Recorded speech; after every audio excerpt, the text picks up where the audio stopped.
arrancando.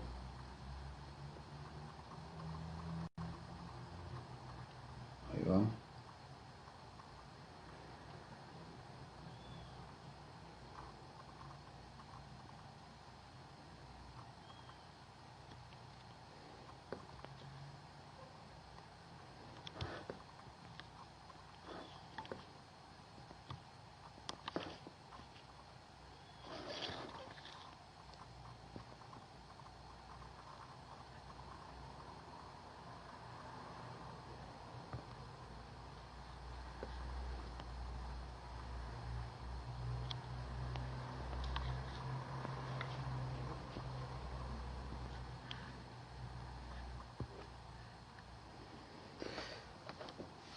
Buenas.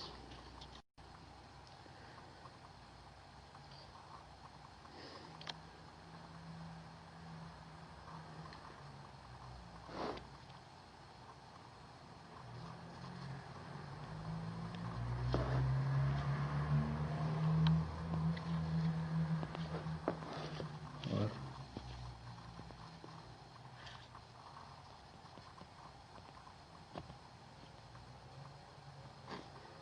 Vamos arrancando.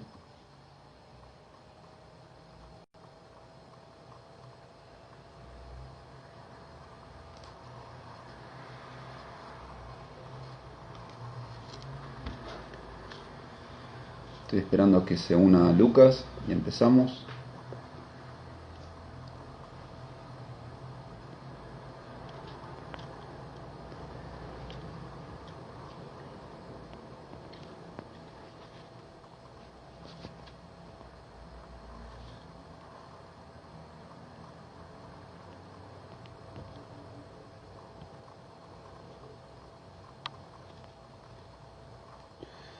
A ver cómo es esto.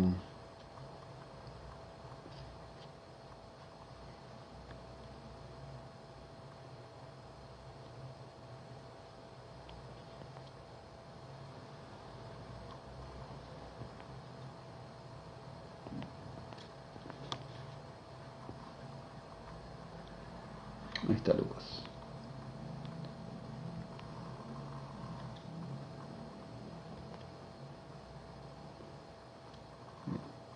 A ver.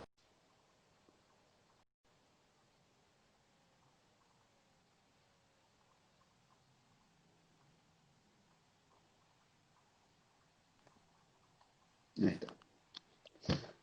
¿Cómo andamos, Buenas, Lucas? ¿todo bien? ¿Vos? Bien, todo bien, todo bien. Bueno, Bien. em, primero darte las gracias por estar acá, por mostrar también, o sea, vas a mostrar, vamos a hablar acerca de los fármacos en el uso pecuario y cómo se distribuyen en el ambiente. Em, Así que bueno, te voy a hacer una introducción más o menos. Em, Vos sos doctor en química y tecnología ambiental, si no me equivoco. Y Sí. sí. Y bueno, hiciste tus estudios a partir de, a ver el machete, distribución de fármacos de origen pecuario. Así Exacto. que, bueno, ¿cómo vienen a trabajar los antibióticos en este rubro de la ganadería? ¿Qué nos puedes contar acerca de eso? Bien, primero gracias por el espacio también para difundir, es parte del estilo o del tipo de ciencia que nosotros queremos apuntar. Yo soy parte de un grupo que está dirigido por el doctor Damián Marino y un montón de compañeros, donde un poco tratamos esto de ver cuáles son las consecuencias a nivel ambiental de ciertos tipos, de ciertas formas de producir alimentos particulares. Claro.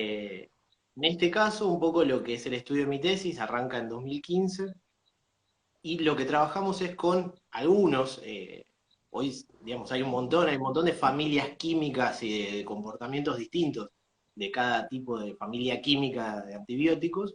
Nosotros elegimos algunos, los más representativos, que son los que más se venden y se usan, y lo que hicimos fue empezar a estudiar si el uso que tienen en la industria pecuaria tiene alguna consecuencia a nivel ambiental, por ejemplo, contaminando los ríos y arroyos de nuestro país. En ese sentido, es importante mencionar por qué los antibióticos se relacionan con la industria pecuaria. Digo, uno piensa en un pollo, piensa en una vaca, en un cerdo, y es difícil asociar la idea de un antibiótico que lo tenemos más como visualizado como una herramienta de salud humana. El antibiótico se usa porque la forma que hay hoy de producir implica condiciones de hacinamiento, ¿sí? Muy estrictas, muy extremas para los animales, y eso implica que cuando vos tenés, por ejemplo, más de 15 pollos en una jaula, con que se enferme uno, es muy rápido que se propague, que se disemine una enfermedad entre todo el resto de los animales. Lo mismo pasa con las vacas, lo mismo pasa con los cerdos, digamos, tiene que ver con una cuestión de la forma de producir. Además, y hay otra parte que es muy importante, que es una de las alertas, incluso la FAO, la OMS y muchos organismos vienen hablando en contra, tiene que ver con que algunos antibióticos son capaces de modificar las bacterias que tienen en su sistema digestivo algunos animales. Y al modificar las bacterias, digamos, al modificar el microbioma se llama a todo lo que sea un microorganismo que pueda estar dentro de cierto, o que pueda, digamos, formar parte, en este caso, del sistema digestivo de los animales. Cuando esos animales consumen algunos antibióticos, ese microbioma, esos microorganismos cambian, ¿sí? Algunos se mueren, otros sobreviven, y eso le da ciertas ventajas productivas a los animales, como por ejemplo, convertir más rápido algunos alimentos como la soja o cereales, ¿sí? Que se derivan en alimento balanceado, en masa muscular o en grasa. Entonces eso hace que los animales crezcan más rápido, ¿sí? Por eso se dice que estos antibióticos son promotores de crecimiento, porque modifican el sistema digestivo de los animales y hacen que ganen más rápido peso en función del alimento que consumen. Por eso se usan los antibióticos en la industria. Algunos están regulados, otros no, y hay esta famosa frase, echa la ley, echa la trampa. Algunos se registran como antiparasitarios, como antibióticos, pero terminan teniendo estos usos de segunda mano como promotores de crecimiento, ¿sí? De hecho, si uno busca, hay muchos que están prohibidos, no solo acá, sino en la Comunidad Europea, en Estados Unidos, en distintos países, digamos, de los mayores productores de este tipo de alimentos. Y lo que pasa es que están prohibidos como una cosa, pero se usan de la otra forma. Entonces, si lo puedo comprar para usarlo como un antiparasitario, también una vez que yo ya lo compré, se lo puedo dar de la manera que quiera. Claro. Entonces, esa utilización genera que los antibióticos ingresen a los a los sistemas digestivos de los animales, y algunos pueden metabolizarse, digamos, si el animal tiene una infección para tratar, el antibiótico va a tener una utilidad y va a tener su proceso dentro del animal.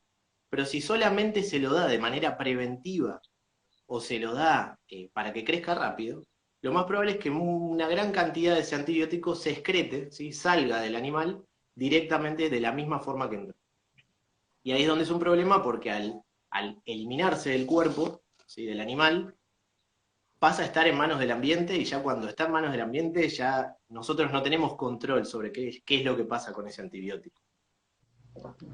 Una pregunta, más o menos, o sea, ¿cuáles vendrían a ser específicamente algunos de los antibióticos? O sea, seguramente son muchos los que se dan para diferentes bacterias, pero deben haber algunos que, como lo usan para acelerar, o sea, para acelerar la producción, como que buscan la manera de conseguir esos antibióticos para ese uso. ¿Cuáles vendrían a ser? Hay muchos y, digamos, no solo depende del tipo de tratamiento o de bacteria que vaya a matar, sino también del animal que lo va a consumir, e incluso a veces se los da de manera cíclica. A veces en una etapa le dan unos y cuando ya llega a cierto ciclo de saturación se los cambian por otros, ¿sí? Por ejemplo, los que yo estudié son dos. Uno es, de hecho, la denominación más que antibióticos tiene que ver con antimicrobianos, ¿sí? Porque es para matar microorganismos. Por ejemplo, antiparasitarios, ¿sí? Como son los ionóforos, que son de los más utilizados, entre ellos el más conocido se llama monensina. Otros son la familia de las tetraciclinas. ¿Sí? Las tetraciclinas se utilizan en cerdos, en vacas, en pollos.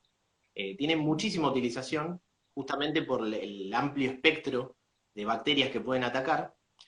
Y también tienen utilización en salud humana. ¿Sí? Son una familia química muy utilizada justamente por ese amplio espectro que pueden atacar. Entonces también lo utilizamos nosotros para, por ejemplo, enfermedades de la piel o incluso en algunas, creo que todavía se sigue usando como tratamiento alternativo para la sífilis. Son antibióticos muy conocidos, muy estudiados, pero que en este caso el uso en la producción animal empieza a mostrar estas otras consecuencias ambientales, eh, que bueno, es interesante también para estudiar. Un poco, hay un montón más, tenés las plumequinas, las sulfametacinas, hay muchísimas familias, pero bueno, en principio nosotros trabajamos con esto. Vos recién estabas hablando de que se le dan al animal diferentes antimicrobianos dependiendo del ciclo. O sea, viene a ser que ya el uso va básicamente al momento, a la vida del animal y para su crecimiento en ese estado, o viene a ser más una cuestión de, en ese momento de vida, tiene más vulnerabilidad para ciertos microorganismos que para otros. Una tiene que ver con eso, por ejemplo, digamos, con los cambios de temperatura, donde los animales pueden estar expuestos a distintos tipos de enfermedades, y otro tiene que ver con la resistencia microbiana. Digo, si vos cargas completamente durante todo el ciclo de vida del animal, lo cargas con un mismo antibiótico, es muy probable, ¿sí?, que se empiece a generar ciertas bacterias resistentes dentro del animal. Por eso los tratamientos a veces van alternando entre distintos tipos de antibióticos, justamente para prevenir eso. Lo que pasa es que si lo pensamos de esa manera, no pareciera tan malo. Lo que pasa es que visto de otra manera, estás igual teniendo más variedad de antibióticos y más diversidad de antibióticos en un sistema que posiblemente no los necesitaría si dejáramos que los animales, digo, pasten. Más allá de hablar si producción animal sí o no, digo, si el animal está en el medio del campo, no necesitarías, o no está en esas condiciones, al menos de hacinamiento, de base, no Sí, requerirían este tipo de herramientas. sí, justamente, o sea, todo eso, el ambiente de estrés le baja mucho la cuestión inmune al animal y, y bueno, justamente ahí es donde empieza el problema. Pero bueno, Sí, no como solo es venías el, diciendo, no solo es el hacinamiento. Por ejemplo, en el caso de los pollos, hay una cuestión que tiene que ver con esto del factor tiempo en el rendimiento económico. Y es que, por ejemplo, el famoso dicho popular de que cuando alguien come mucho hay que apagarle la luz. También se aplica a los pollos y de hecho se usa, y es una herramienta, que es que el fotoperíodo, o sea, el tiempo de luz del ciclo de vida diario de los animales, se aumenta. Es decir, le dejan la luz prendida todo el día, incluso de noche, para que el animal constantemente esté consumiendo, ¿sí?, más alimento y de esa manera crezca más rápido en peso para poder llevarlo al mercado luego para faenarlo, digamos.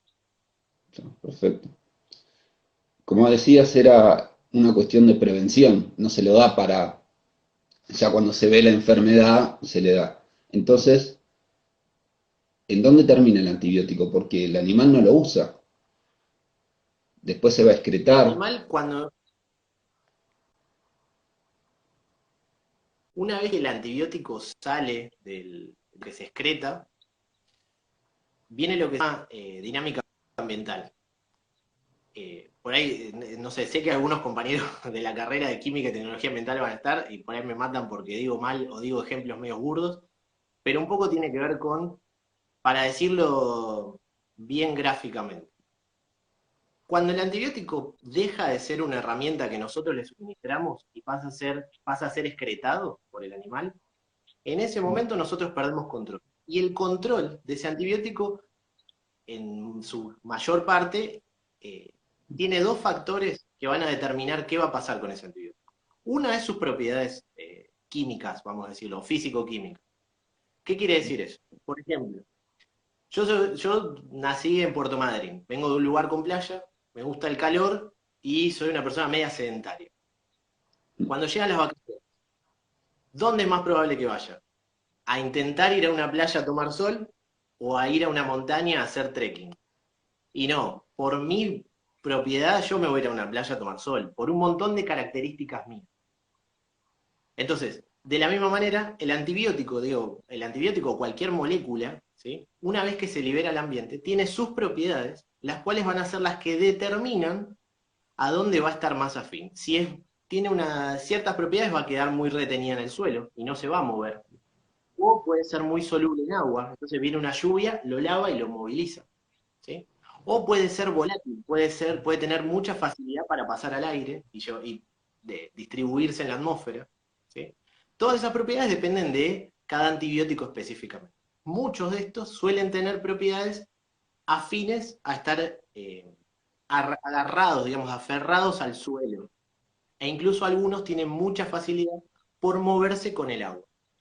Entonces, una cosa que suele pasar es que una vez que la excreta, digamos, una vez que vamos a decirlo en términos populares, la caca de los animales sale del establecimiento, ya sea porque se va a una laguna de tratamiento o porque se usa como fertilizante en un campo, ese antibiótico ya pasa a depender exclusivamente de su movilidad de sus propiedades químicas. Entonces, si es afín al agua, puede venir una lluvia y se lo va a llevar. Y si será afín al suelo, dependerá, por ejemplo, de eh, qué tan, qué tanto se puede aferrar para ver si se moviliza un poco más, un poco menos, ¿sí? O qué tan afines son las bacterias también a degradarlo. ¿Sí? Las bacterias del ambiente pueden degradarlo, pero de eso depende también de qué tan afín sea ese antibiótico por las bacterias. Y lo otro que pasa, el otro condicionante, tiene que ver con las condiciones ambientales. Por eso es importante conocer qué es lo que pasa regionalmente, ¿sí? No nos importa a nosotros solamente ver información de afuera. Es muy importante tener este tipo de estudios, generarlos, porque no es lo mismo que el antibiótico caiga en un suelo de la región pampeana que el antibiótico caiga en un suelo de, no sé, la Patagonia, ¿sí? Las características del ambiente también pueden hacer que se mueva un poco más o se mueva un poco menos. Por ejemplo, volviendo a este tipo de ejemplos más prácticos. Yo, como decía recién, a mí me gusta más ir a la playa. Pero si ahora, no sé, está de oferta ir a la cordillera, y por ahí lo pienso. O si voy a la playa, viajo hasta Puerto Madryn, viajo hasta mi casa, quiero ir a la playa, pero de golpe llueve, y no voy a ir a la playa, me voy a quedar encerrado en mi casa. ¿Sí? Las condiciones del ambiente, las condiciones del entorno también van a modificar qué va a pasar con cómo se mueve ese antibiótico una vez que se excretó. Entonces, una cosa que vimos es que en los suelos de acá, de la región pampeana, ¿sí? De Entre Ríos, de Buenos Aires, una vez que estos antibióticos se aplican al suelo, se pueden movilizar hasta las aguas y contaminarlas, ¿sí? De hecho, encontramos antibióticos en arroyitos chiquitos, arroyitos muy más tipo canales, ¿sí? De muy bajo caudal, cerca de los grandes establecimientos, tanto de feedlots como de criaderos de pollo o de cerdo, y se puede movilizar incluso mucho más, llegando, por ejemplo, a ríos de gran caudal como el río Gualeguay, o incluso habiéndose detectado cantidades muy chiquititas, pero habiéndose detectado en un lugar de una dimensión tan grande como el humedal del delta del Paraná. ¿Sí? Entonces, toda esa movilidad que tienen los antibióticos, nosotros no la controlamos. Una vez que el antibiótico se explotó, si yo no hice nada para contenerla, al menos para tratar de contener esa excreta y de dedicarme exclusivamente a degradar los antibióticos, el antibiótico hizo la suya, por decirlo de alguna manera coloquial. Sí, entender que si he visto unas fotos del río Gualeguay y es un río bastante caudaloso, y si ya encuentran antibióticos en ese río, no me quiero imaginar las concentraciones que se vienen sacando de las excreciones. Em, Después, lo que te quería preguntar era, vos estos estudios los hiciste y hay, o sea, son bien, los subiste a una revista científica de prestigio y hubo muchísimos filtros para que se publiquen, porque si no, esta revista no te la publica. como que quiero también mostrar que esto es así, o sea, no hay verdades absolutas, pero si pasaron por tantos filtros es porque estas cosas tienen, o sea, tienen una base científica bastante fuerte. Ahora yo te quiero preguntar, ¿qué pasa si se sigue aumentando la cantidad de industrias animales? eh, Van a estar, o sea, se va a aumentar más la cantidad de antibióticos, van a ser los mismos antibióticos o no, pero ¿cómo viene qué va a pasar en el ambiente? Porque si hay antibióticos en el ambiente, también va a haber resistencia a esos antibióticos en el ambiente. Un poco como retomando por partes. Primero sí, digamos, yo puedo opinar un montón de cosas de la producción, de la forma de producción, pero la realidad es que para poder publicar eso fueron 5 años de estudio, fueron proyectos que el sistema científico avaló para que los hagamos, ¿sí? Porque no es que yo me financié estos viajes solo, ni me lo financió Damián, mi director. Los- a veces sí, pero en general los financia el organismo del Estado, que es CONICET, y quien avala, digamos, que se hagan todas estas cosas. Además, por ejemplo, mi tesis fue evaluada por jurados. Las publicaciones científicas para que tengan validez se evalúan en un comité científico que es anónimo, ¿sí? Y es internacional. O sea que esto no es la presencia de estos antibióticos no es una cuestión de opinión, sino es una prueba científica y está demostrada y está evaluada por pares científicos del exterior y toda esa zaraza que tiene ese sistema científico que es muy discutible, pero en este caso avala lo que estamos diciendo. Digo. Eh, Sí. entonces sí, esa información tiene peso y no es una opinión.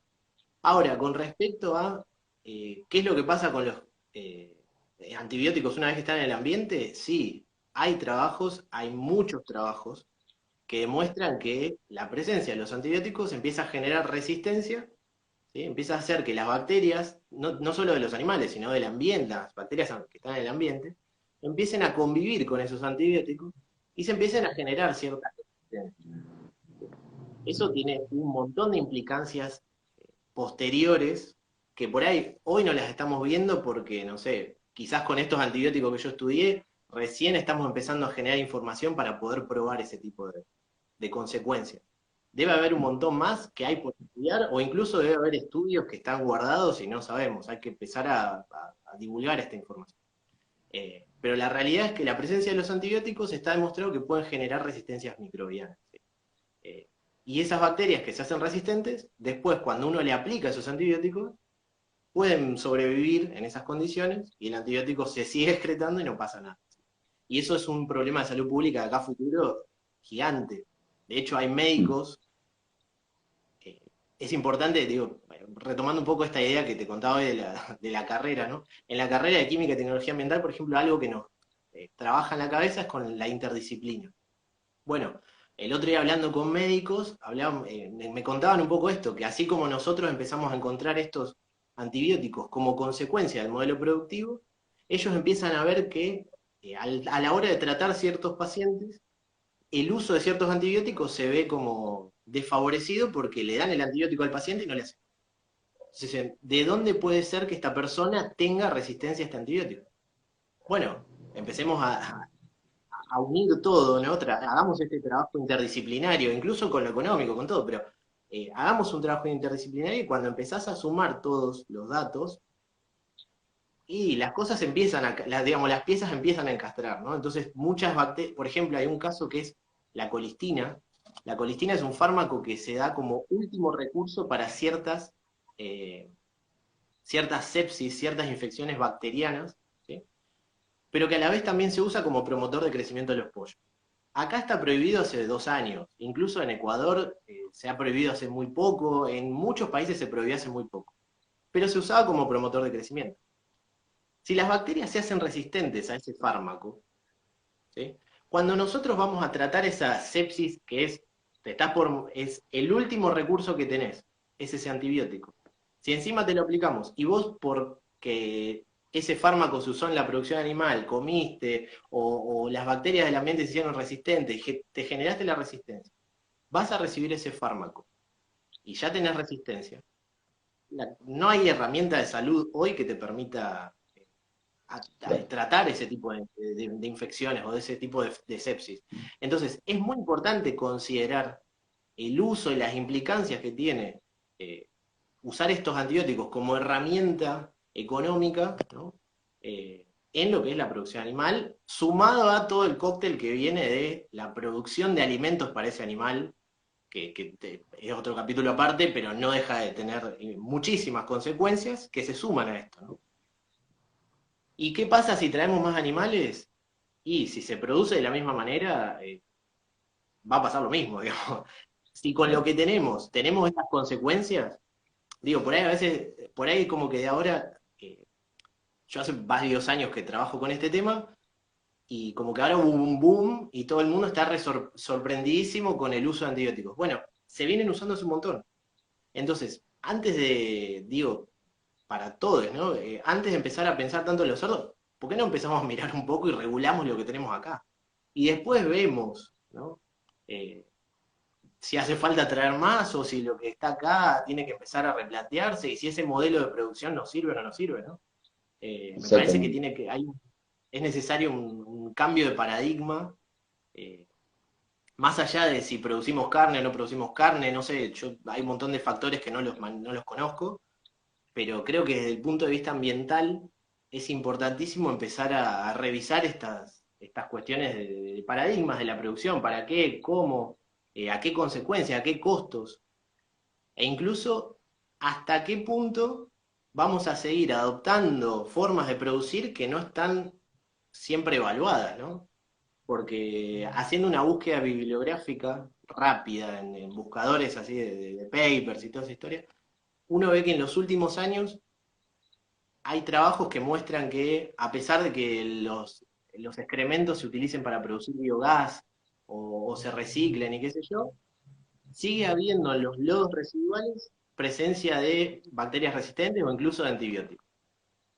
Hay otros trabajos también de los últimos 5 años, sobre todo en la zona más de China y demás, que dicen que hay ciertas tecnologías nuevas para aplicar a estos tratamientos de los excrementos de los cerdos y qué sé yo. Está todo por verse, no está todo evaluado y ya se sabe. Entonces, podríamos recurrir un poco al principio precautorio, ¿no? Digo, si todavía no está Sí, tan evaluado esto, ¿por qué no lo pensamos un poco mejor?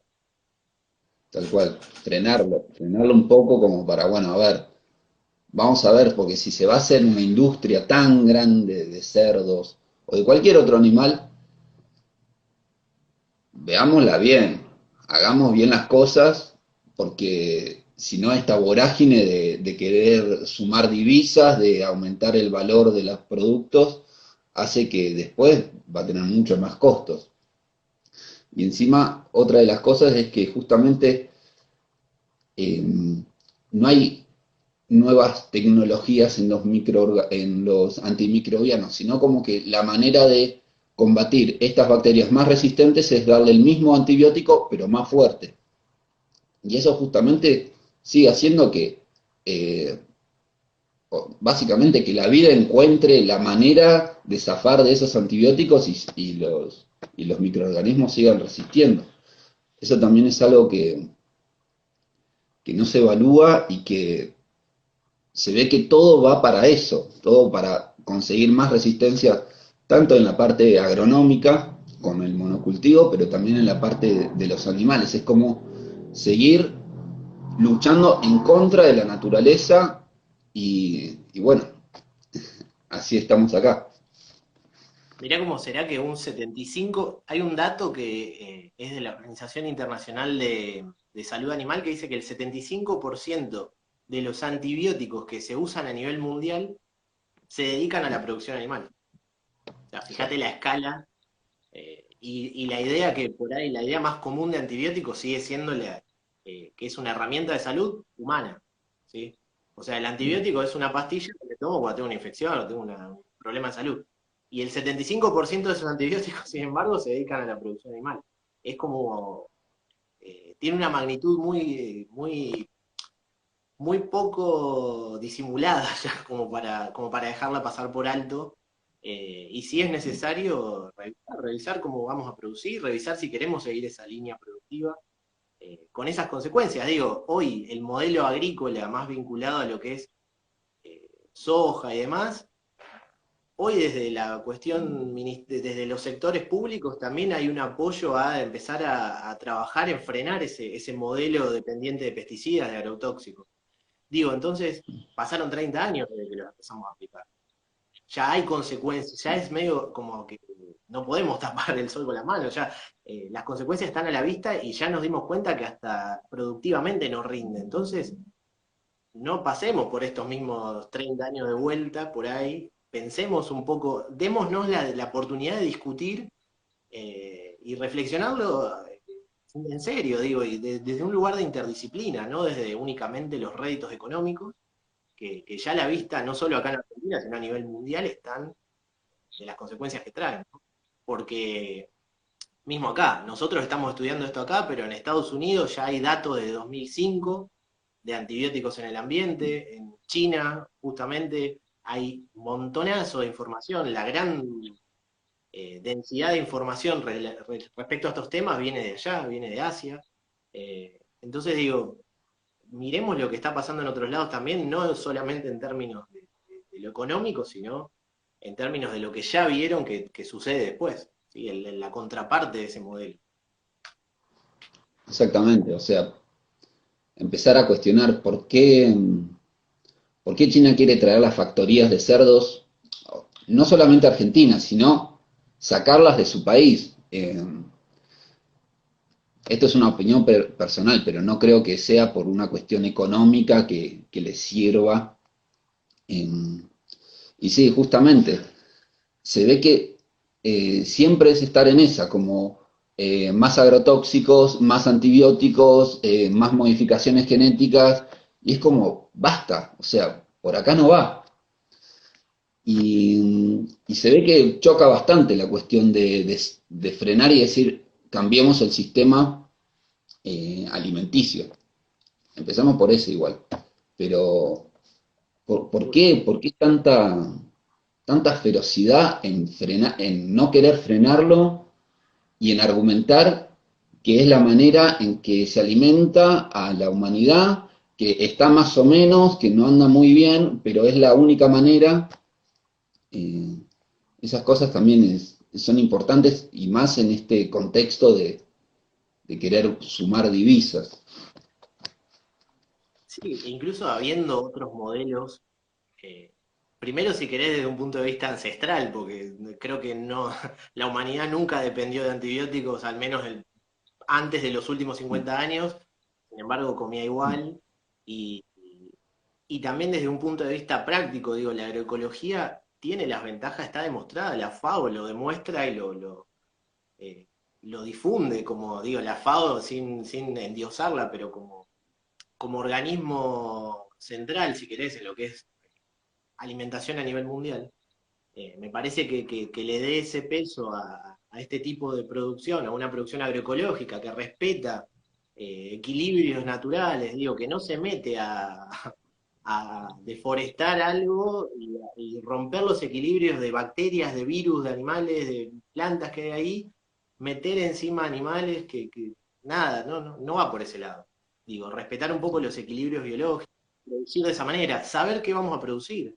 Digo, producir alimento y alimento para qué, para quiénes. Eh, Empezar a pensar en esto que dicen Miriam Gorban de alimentos sanos, seguros, soberanos. Digo, recuperar este tipo de ideas y sobre todo poder tener la capacidad de darnos la discusión. Digo, esta información, por ejemplo, de los antibióticos es una parte que acompaña toda esa discusión que hay que dar, pero es importante que se sumen, así como se suman esas, se suman un montón más que están ahí dando vueltas y que es necesario ponerlas en eje, ¿no? Digo, esto de la resistencia microbiana, hay gente que lo estudia acá, entonces, bueno, sumemos ese tema a la mesa y empecemos a ver qué pasa. Sí, exactamente. La cuestión de buscar los equilibrios naturales y viene, por supuesto, de la mano de defender la diversidad de la naturaleza, de los alimentos, de las personas, obviamente. O sea, el soporte de la naturaleza viene justamente de ahí, de la diversidad. Y si nos encasillamos solamente en cuestiones de producción por producción, ese equilibrio se rompe, esa diversidad deja de existir y, Incluso y no sé, cada hasta vez para el parece más concepto de lógico. la salud. La idea Mm, del movimiento de una sola salud también tiene que ver con esto, que pensarlo en términos económicos, si querés. Digo, el día de mañana todas estas consecuencias terminan siendo gasto público en la parte de salud, ¿no? Digo, claro. si uno lo mirara desde un punto de vista súper eh, sacado de los contextos más socioambientales, también son gastos futuros de salud pública, entonces digo, hay que revisar esto y esta idea de una sola salud también como que la salud no es solamente estar enfermo, o estar sano como al nivel de ir al hospital, sino también entender que la alimentación forma parte de la salud, la relación con el ambiente forma parte de la misma salud, y si tenemos los ambientes contaminados, vamos a generar enfermedades, digo, estamos susceptibles a todo esto. Entonces, atendamos esto antes de que sea una catástrofe, sin asociar, pero digo, estamos viviendo una pandemia que no sabemos todavía de dónde viene, pero evitemos, evitemos que el ambiente siga teniendo estas repercusiones. Sí, tal cual, tal cual. O sea, no ver la salud como el organismo que arregla el problema, sino también tener la salud como una cuestión de mantener, bueno, justamente la salud, prevenir enfermedades y eso se ve muy relacionado con la interacción del hombre con la naturaleza. Eh, Son cosas que se tienen que plantear lo antes posible porque justamente es una cuestión de prevenir que lleguen más enfermedades, que lleguen más deterioro ambiental, que justamente lamentablemente va a afectar a la gente a la gente más vulnerable primero y, y viene de ahí también mucho de la urgencia ambiental. Eh, Se habla de justicia social, es justicia ambiental y viene de esta mano, de que tratamos de prevenir todas estas catástrofes de salud, de ambiente, lo antes posible. Creo que eso viene a ser la primera urgencia. Y prevenir, retomando justamente esto, ¿no? Prevenir no de la misma manera que previene las enfermedades esta forma de producir, ¿no? Que es dando antibióticos de sobra, sino prevenir repensando cómo producimos, repensando la práctica que llevamos adelante para generar ese alimento, si así lo fuera, ¿sí?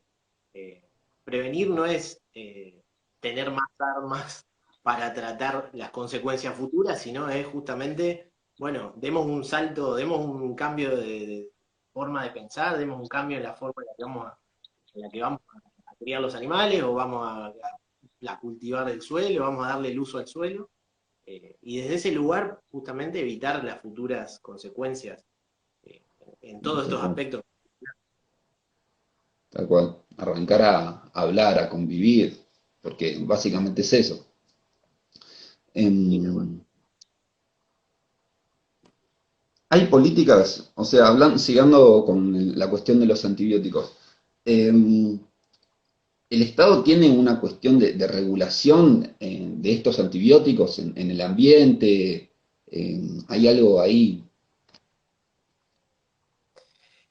Hay regulación para algunos antibióticos que da SENASA, pero lo dan sobre el uso, ¿sí? Es sobre la aplicación o el consumo de esos antibióticos en la producción. Casi te diría que no existe regulación para niveles ambientales de estos antibióticos, lo cual, eh, por un lado, los trabajos de estos que venimos haciendo, de alguna manera dan un primer pie a empezar a generar niveles base para saber en qué situación estamos, y por otro lado, es un problema porque no sabemos si la situación que estamos es muy buena, es mala, o, digamos, no tenemos nada contra qué comparar más que contra lo que pasa en otros países. Y muchas veces lo que vemos es que estamos en el mismo nivel que otros países, porque aplicamos de la misma manera, digamos. Usamos las mismas cantidades y vemos las mismas consecuencias en el orden, ¿sí? En la cantidad de antibióticos que encontramos, y sí, si aplicamos la misma tonelada, después al ambiente va lo mismo, ¿sí? Claro. Pero no hay mucha regulación, e incluso la regulación vigente está bastante atrasada para lo que es la contaminación química en general, ¿sí? Hay muy pocos avances en lo que es la definición de criterios de calidad, de niveles guía, como se dicen a veces, eh, o estándares de calidad para contaminantes, por ejemplo, en agua. Digo, pero en agua no es el único, también hay que regularlos en el aire, hay que regularlos en el suelo, eh, porque si uno regula en agua, bueno, te los tiro en el suelo. Siempre están Claro. estas trampas, pero no hay. E incluso se podrían adoptar ciertos criterios, como por ejemplo tomar niveles guía que ya existen en la Comunidad Europea, ¿sí? O digo, en Estados Unidos, o la IPA propone a veces niveles guía. Bueno, tomar algunos de esos datos, esa información, y empezar a aplicarla a la legislación argentina, porque ya está a la vista que el uso de todo este cóctel químico en la producción genera su presencia ambiental. Entonces, bueno, es importante también empezar no solo a regularlo, sino también a monitorearlo, a establecer campañas de monitoreo para llevar un seguimiento de qué es lo que pasa. Una cosa que nos encontramos en el trabajo es que esto que te mencionaba del humedal, del Delta del Paraná, que fue un trabajo colaborativo con la tesis de otra compañera, de Yesa, eh, y de golpe nos encontramos que en el medio de ese humedal, que es un ambiente espectacular, un paisaje fantástico y gigante, con un caudal muy grande, ¿sí? Se llegan a detectar. La cantidad que llega es baja. ¿Qué pasa? Obviamente, como es tan caudaloso, tan grande, tiene tanto volumen de agua, se diluye lo que va llegando. Y además, los humedales tienen una gran capacidad, ¿sí? De hecho se llama un servicio ambiental.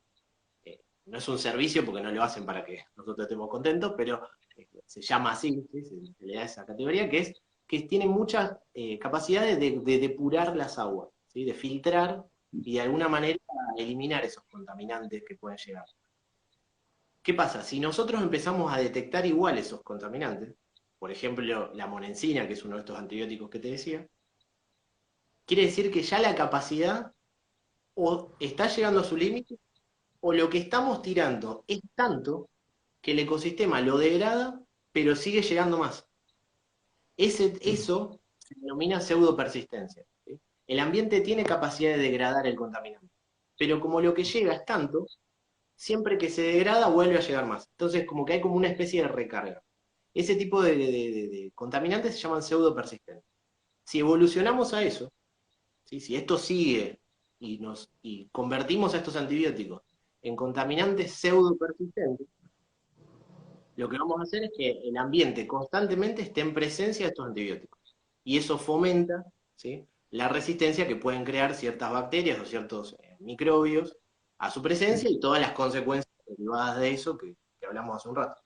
Entonces, por eso también la legislación sirve para decir, bueno, a ver, si llegamos hasta este punto, tomemos acciones ahora. O si tenemos esta legislación, cuando empezamos a pensar qué es lo que queremos hacer de acá a 10 años, fijémonos. Digo, si con lo que tenemos ya llegamos hasta estos límites, hasta estos valores, hasta este límite, cuidado, ¿no? Claro. Siendo precavido. Sí, sí. O sea, frenemos ahora, no traigamos 100 millones de cerdos.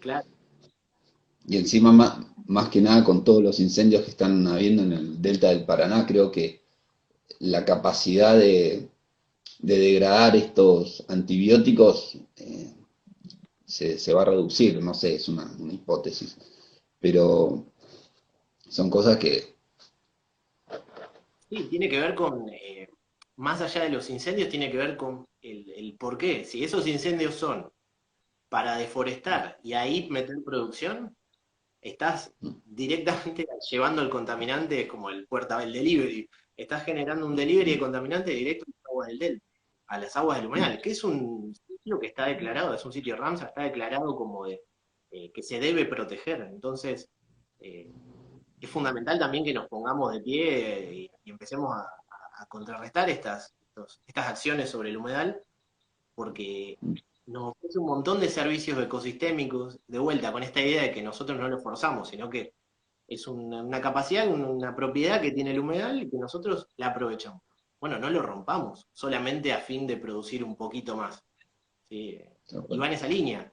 Y si tal cual. encima al humedal le tiro el contaminante ahí mismo, le tiro los antibióticos ahí, menos capacidad va a tener, o más rápido va a llegar a su capacidad máxima de degradar. Entonces llega un punto donde ya está, no se satura, no puede degradar más, y ahí otra vez las bacterias se hacen resistentes y toda esa consecuencia, Sí. digamos.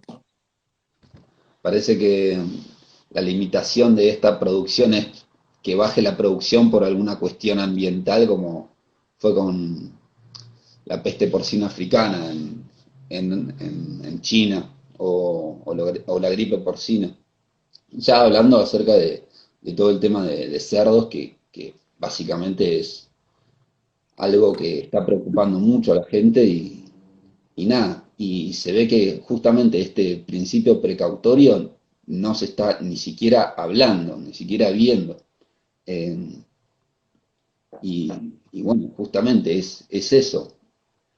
No, tampoco se ve que hay desde el Estado alguna acción para escuchar a la gente qué piensa acerca de esto. Eso también es una de las demandas que tenemos como la organización de abrir la democracia, de que si van a hacer una cosa así, nos pregunten, veamos, a ver si se puede hacer, si no se puede hacer, si queremos o no queremos. Eh, Una cosa que tiene que ver con eso es también, digo, sin defender a nadie o culpar a nadie, pero tiene que ver con justamente con lo que decís vos, abrir canales de comunicación. Y pasa, no hoy, pasa desde hace muchísimos años, por ejemplo, que la comunidad científica parece como que está aislada, ¿sí? Completamente aislada en otro planeta, y las cosas que se van generando quedan ahí guardadas en un paper para que ese científico o científica pase a ser investigador y quede ahí, digamos, ¿no? Y es importante también que se generen mecanismos. Esto, por ejemplo, este tipo de difusión, bueno, es espectacular. Y también, digo, desde el Estado, ¿no? Empezar a recircular esa información que se va generando mismo acá, esta información regional, empezar a ponerla en agenda, empezar a discutirla, a reflexionarla y tomarla como insumo eh, a la hora digo, de definir este tipo de políticas de acción respecto a seguir usando, seguir con un modelo productivo de una manera o evaluar las consecuencias de la salud, digo, a futuro. Quizás ya hay estudios de eso y lo que pasa es que no se están difundiendo. Entonces, digo, abrir estos canales desde todos los aspectos. Desde la persona que está en su casa y se toma el tiempo para ver un ratito de informarse y no llevarse, no dejarse llevar por dos comentarios de 5 minutos en la televisión o una fake news, un link malintencionado en internet, a digo, los canales de comunicación oficiales que tiene que haber en el Estado para que la información que se genera en investigación también tenga peso a la hora de tomar decisiones. Exactamente, que no quede en el círculo científico, que es para seguir estando en todo el ámbito científico, que es algo que es importantísimo, que se baje todo esto a la gente, que lo sepa.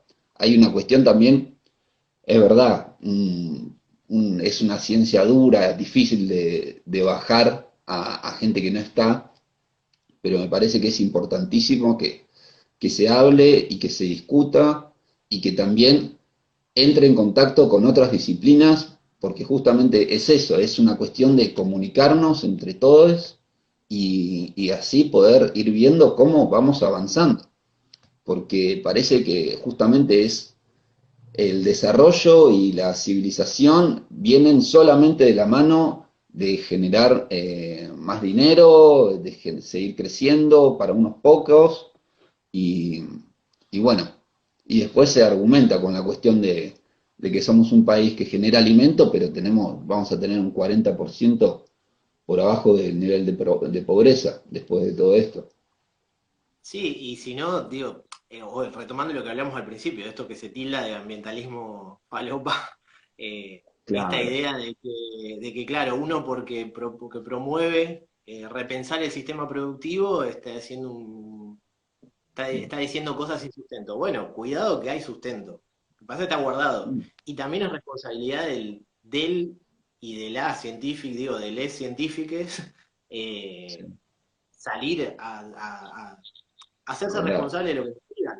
No solo a la hora de divulgarlo, sino a la hora de investigarlo. Digo, en La Plata está, bueno, está la carrera de biotecnología.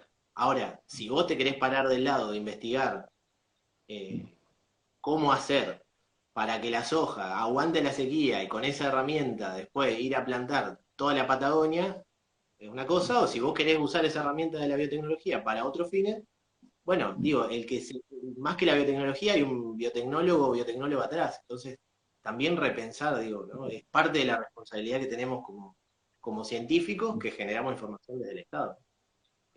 Sí, exactamente. Desde qué lugar se para Como, uno, no solo en la divulgación, sino a la hora de pensar qué tipo de ciencia queremos. exactamente. También como privilegiados y privilegiadas que pudimos ir a la universidad, hacer un doctorado, porque básicamente es una herramienta, todo esto, la ciencia. Después es qué hacemos con esa herramienta, hacia dónde la dirigimos.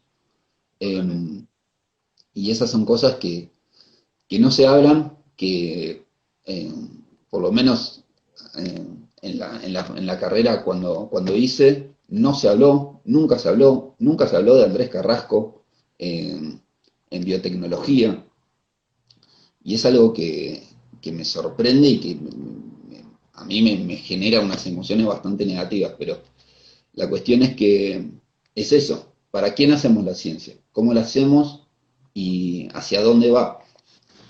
Eh,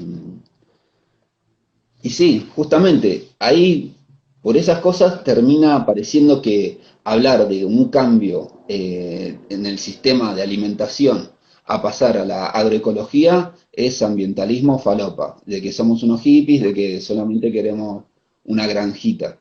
Pero, o sea, se está demostrando fuerte de que eh, defender la diversidad del ambiente genera un ecosistema mucho más fuerte, mucho más tolerable a diferentes enfermedades, tanto para las plantas, pero también como para el resto de los seres vivos.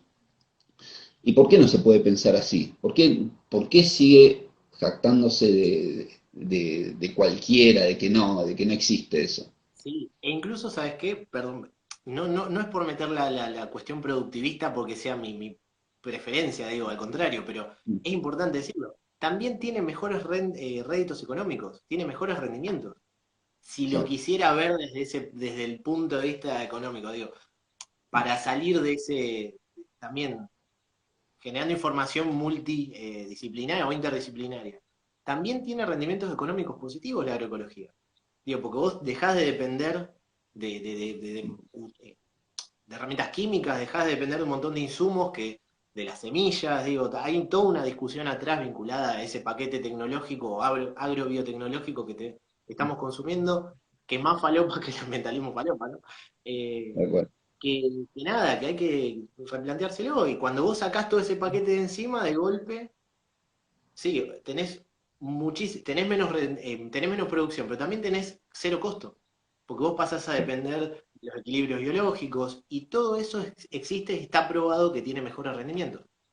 Entonces digo, la información está, otra vez, es responsabilidad de divulgarla, de tomarla para generar decisiones y también de movilizar, digo, de plantarse y todo, de disponernos a escucharla y a tomarla como una nueva verdad, ¿no? O empezar a considerar si puede ser una nueva verdad para futuros cambios, digo, estos cambios de paradigma que hablamos no vienen solamente de porque un gobierno o alguien diga cambiamos el modelo, vienen, si estamos todos de acuerdo, ¿no?